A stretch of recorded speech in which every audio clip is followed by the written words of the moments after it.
What's going on, Not Move Nation? Welcome to the Not Move podcast. Today is February 23rd at 8:55 a.m. Eastern Time. I'll just be breaking down the basketball games for today. There's only 3 games on, so it'll be a pretty quick show. Thank you to the supporters, subscribers, followers. We really do appreciate you guys. Also, thank you to our sponsors, BetUS, MyBookie.ag, Walmart.com, Open Goal, the MLB and NFL Pro Shops, and W Energy Drinks.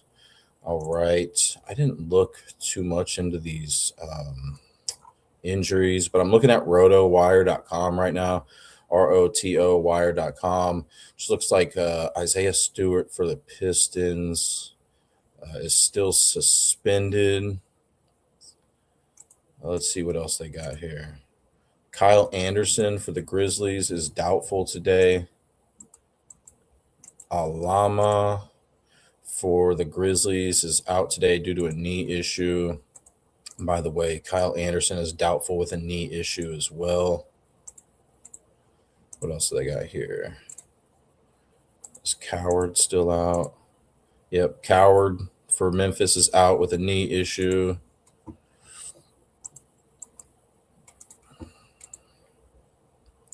And what about this Utah and Houston game?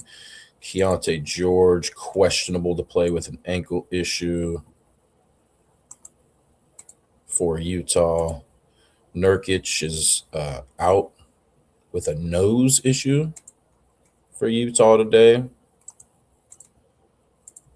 And then Tate is out for Houston with a knee issue. Obviously, there's still some more things that could pop up throughout the day, but that's what they have right now on rotowire.com. Also, Lindy Waters is questionable with a knee issue for San Antonio tonight. Cool. So the first game, we have the Spurs at Pistons. The Spurs are on an 8-game win streak. Pistons 5-game win streak. Neither of these teams played yesterday. Detroit has won 2 regular season games in a row against the Spurs. These teams have not played against each other this season. The Spurs have a 4-1 money line record on Mondays this season, and Detroit has a 10-1 money line record on Mondays this season.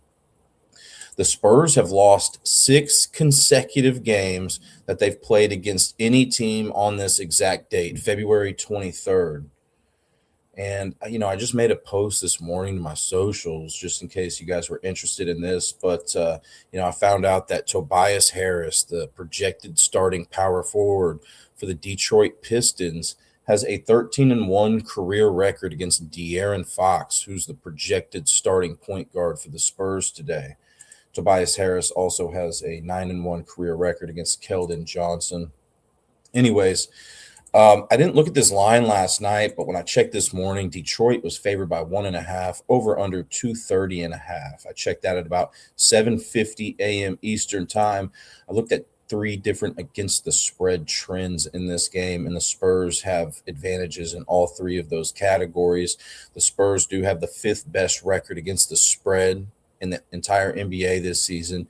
Detroit has the 7th best, but I'll give the Spurs the advantage there. Then the Spurs are 8-5 against the spread as a road underdog, which ranks 9th best in the NBA. And the Pistons are 11-12 against the spread as a home favorite. So I'll give the Spurs the advantage there. Then the Spurs are 20-17-2 against the spread after a win, which ranks 9th best in the NBA. And then Detroit's 21-20 against the spread after a win. Both of these teams are really good in regards to team defensive efficiency. Detroit ranks 2nd in that category. The Spurs rank 3rd. So I don't see too many flaws with either team defensively. But let's start with the Spurs, okay?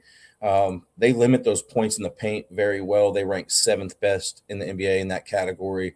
They limit the fast break points per game as well. They rank 2nd best in the NBA in that category. But the biggest flaw that I see with the Spurs in regards to where they rank to the usual categories that I look at is the 3-point field goals allowed per game. They rank 15th in that category. So they're average at limiting that to opposing teams per game.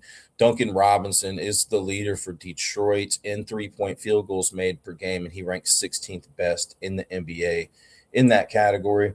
The Spurs are above average at limiting those assists per game. They rank 12th best in that category. They rank 8th best in rebounds allowed per game, and second best in opponent free throw attempts allowed per game. So, very good defensive team. Out of all those categories, their weak spot is that 3-point defense. Now, with the Pistons, I mentioned that they rank second in team defensive efficiency. So these are two good defensive teams meeting up today. And the Pistons' biggest vulnerability is sending their opponents to the free throw line. The Pistons send their opponents to the free throw line more times per game than any other team in the league. Well, let me rephrase that. They allow the most free throw attempts per game to opposing teams. And Wembanyama for the Spurs is the leader for the Spurs in free throw attempts per game. He ranks 10th best in the NBA, followed by Castle, who ranks 23rd, and then De'Aaron Fox, who ranks 51st. So if you guys do like any of those players, going over their point total today, I do think that they could get some relatively easy, looks at the free throw line to get those points. But, Detroit, other than that, I mean, they rank third in points in the paint allowed per game, fifth in fast break points allowed per game, eighth best in 3-point field goals allowed per game, first in assists allowed per game, fifth in rebounds allowed per game. So, should be a pretty good matchup here. Also, just wanted to mention that Cade Cunningham has not had a triple-double in his only career game against the Spurs, but he did have a double-double in that game. All right. And then we have the Sacramento Kings at Memphis Grizzlies. The Kings are on a 16-game losing streak. Memphis is on a 1-game losing streak. Neither of these teams played yesterday. Memphis has won 3 regular season games in a row against Sacramento. They've played against each other 3 times this season. Obviously, Memphis won all 3 of those games. The first meeting was on November 20th at Memphis, like it is here today, and Memphis won that game by a final score of 137-96. The second meeting was on November 30th at Sacramento, and Memphis won that game 115-107. The most recent meeting was on February 4th at Sacramento, and Memphis won by 4 points, 129-125. Sacramento has a 2-3 money line record on Mondays this season. Memphis is 2-6 on the money line on Mondays this season. Also, Memphis has lost 5 consecutive games that they've played against any team on this exact date, February 23rd. So if that trend continues today, the Kings break their streak, their 16-game losing streak. I do want to mention that Jalen Wells, the projected starting small forward for the Memphis Grizzlies, scored his career high against the Kings on January 3rd of 2025. He scored 30 total points, but that game was in Sacramento. This one tonight is in Memphis. When I checked at 7:51 a.m. Eastern time this morning, Memphis was favored by 4.5 with the over-under set at 232.5. I looked at 3 different against the spread trends, and Memphis wins all of those trends. Sacramento is the worst team against the spread this season. Memphis is the 9th worst, but I'll give Memphis the advantage there. Memphis has the 10th best against the spread record as a home favorite. They're 7-6 against the spread as a home favorite. Sacramento's 10-18 against the spread as a road underdog, which ranks 2nd worst in the NBA. And then Sacramento has the worst against the spread record after a loss. They're 16-29 against the spread after a loss. Memphis is 17-16 against the spread after a loss. Let's start with Sacramento's defense here, or lack thereof. They rank 28th in team defensive efficiency, so there's not too many teams that are worse in that category. They allow the 3rd most points in the paint per game to opposing teams.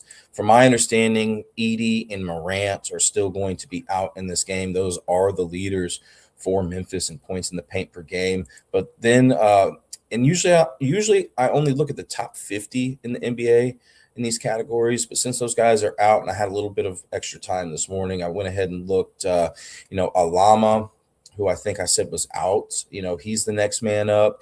And then it's Ty Jerome. So I believe out of available players today for Memphis, Ty Jerome is the leader for this team in points in the paint per game. He ranks 107th best in the NBA. So there you have that. Sacramento, they limit those fast break points per game pretty well. They rank 11th best in that category. They're not extremely vulnerable to that 3-point shot. They rank 13th, so they're actually a little bit above average in limiting those 3-point field goals made per game to opposing teams. But they do rank 6th worst in assists allowed per game to opposing teams. Cam Spencer is the leader for Memphis in assists per game and ranks 25th best in the NBA in that category. Sacramento is also slightly below average at limiting those rebounds per game to opposing teams. Alama is the leader for Memphis in rebounds per game, but since he is out today, if you like anybody else for Memphis for the rebound props today, you have that working for you.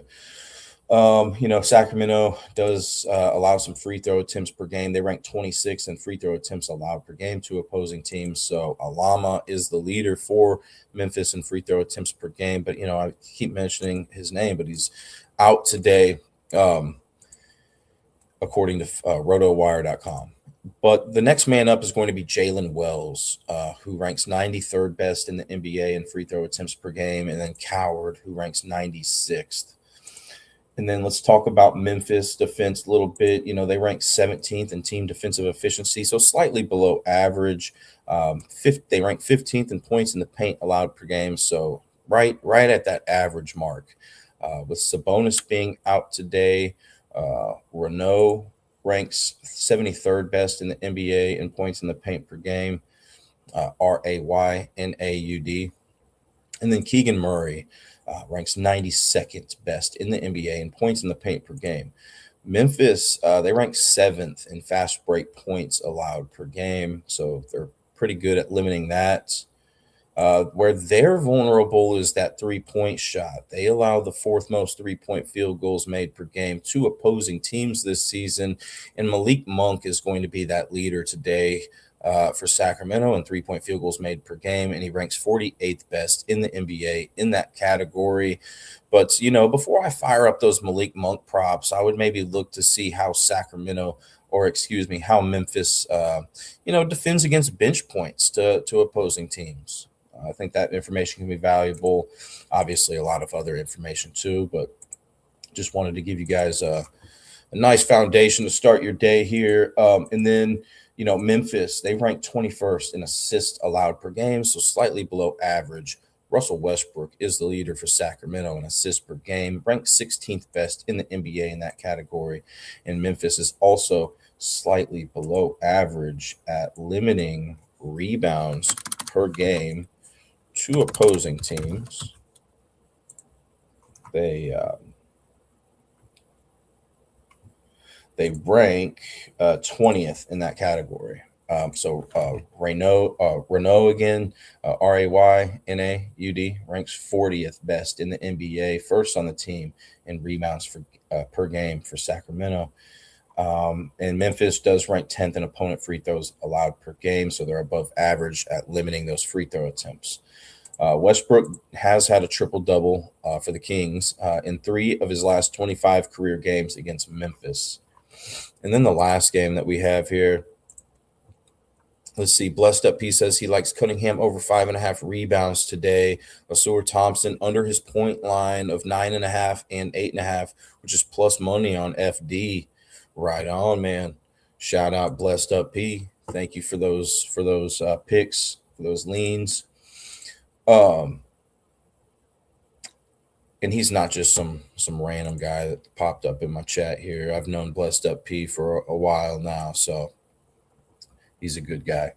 Okay, then we have Utah at Houston. I would look into those props a little bit with you today, but I'm a little bit in a time crunch. My apologies. Okay, so this last game, Utah at Houston. Utah, 2-game losing streak. Houston, 1-game losing streak. Neither of these teams played yesterday. Utah has won one regular season game in a row against Houston. These teams have played against each other twice this season, and the season series is split 1-1.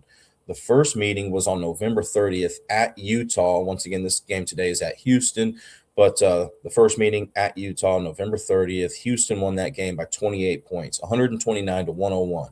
The most recent meeting was on December 1st at Utah, and Utah won 133 to 125. That game was also on a Monday, like it is here today. Also, Utah has a 6-5 money line record on Mondays this season. Houston is 7-2 on the money line on Mondays this season.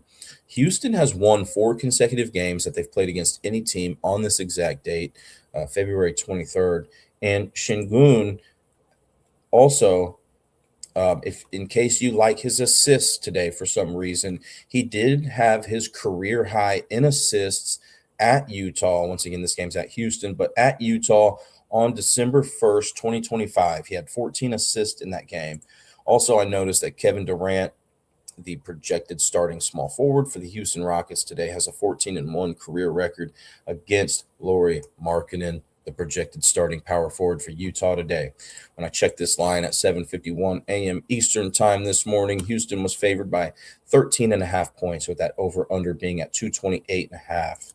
I looked at 3 different against the spread trends in this matchup, and Houston, believe it or not, or excuse me, Utah, believe it or not, wins all 3 of those trends. Utah has the 8th best record against the spread this season. Houston, 6th worst record against the spread. Utah, they're 13-12 against the spread as a road underdog, but Houston's 8-16 against the spread as a home favorite, which ranks 2nd worst in the NBA. So I'll give Utah the advantage there. And then Utah is 21-17 against the spread after a loss. Houston's 10-10 against the spread after a loss. So I'll give Utah the advantage there. I mentioned this. I mention this all the time. It feels like I mention this every day, but Houston, they're a good defensive team. They rank 5th best in team defensive efficiency. So I don't see huge flaws with this Houston defense, but I will say, according to where they rank at all the categories that I normally talk about on these shows, Houston is most vulnerable to the fast break points allowed per game, but they're still above average at defending against that. They do rank 12th in that category. So I think, maybe some fast break guys for Utah could take advantage of that today. If you're interested in any Utah props, I would maybe go check at, a lot of different things, right? But I'd maybe go check on NBA.com to see who those fast break leaders are for Utah, because I didn't see anybody. Well, I didn't look. I don't. Sometimes I just don't look if a team is above average at defending against a specific category. But that is their biggest flaw, according to where they rank. So that's where I think you could get some value today out of Utah players, and then maybe the points in the paint per game. That's Houston's biggest, second biggest vulnerability. Points in the paint allowed per game. They rank 11th best in that category. So those would be maybe some spots that I would try to find some Utah players. But Houston, they rank 4th best in 3-point field goals allowed per game, 3rd best in assists allowed per game, 3rd best in rebounds allowed per game, 6th best in opponent free throw attempts allowed per game. So they're pretty locked down defensively. Utah is the opposite. They rank 30th in team defensive efficiency, so they are poor at defending. They are the weakest at a couple of areas. 3-point field goals allowed per game. They allow the most per game out of any team in the league. And Reed Shepherd is the leader for Houston in 3-point field goals made per game. He ranks 38th best in the NBA in that category. And then it's Kevin Durant, who ranks 40th. Jabari Smith Jr., who ranks 44th. And then Utah also allows the most assists per game to opposing teams. So Sengun ranks 17th best in the NBA in assists per game, ranks 1st on the team, followed by Amen Thompson, who ranks 31st, and Kevin Durant, who ranks 44th. And then, Utah allows the 2nd most fast break points per game to opposing teams. Amen Thompson is the leader for Houston, ranks 39th best in the NBA in fast break points per game. And then Utah, they rank 22nd in rebounds allowed per game, so slightly below average at limiting those rebounds per game to opposing teams. Sengun for Houston ranks 1st on the team, 12th best in the NBA in rebounds per game, followed by Amen Thompson, who ranks 28th, then Jabari Smith Jr., who ranks 37th. And then points in the paint allowed per game, slightly below average. Utah is. They rank 19th in that category. Chingun is the leader for Houston and ranks fourth best in the NBA in points in the paint per game, followed by Amen Thompson, who ranks 12th. Also, Utah ranks 29th in opponent free throw attempts allowed per game. So they allow the second most free throw attempts per game to opposing teams. Kevin Durant is the leader for Houston, ranks 17th best in the NBA in free throw attempts per game, followed by Chingun, who ranks 24th, and Amen Thompson, who ranks 33rd. Also, Chingun has not had a triple-double in 11 career games against Utah, but he has had a double-double in 6 out of 11 career games against Utah. And then Amen Thompson hasn't had a triple-double in 9 career games against Utah, but he's had a double-double in 3 out of 9 career games against Utah. All right, everybody. I think that about does it today. We have a pretty big NBA slate tomorrow, so I'll get working on that. And good luck today, guys, with your picks. Thank you so much for joining, and I'll see you guys soon. Also, thank you to our sponsors, BetUS, MyBookie.ag, Walmart.com, Open Goal, the MLB and NFL Pro Shops, and W Energy Drinks. All right. Thanks again, guys. Good luck today. This non-casual podcast may not be reproduced, retransmitted, or reused without the authorized written consent of the Not Move Podcast Network. Thank you, and we hope you enjoyed today's broadcast.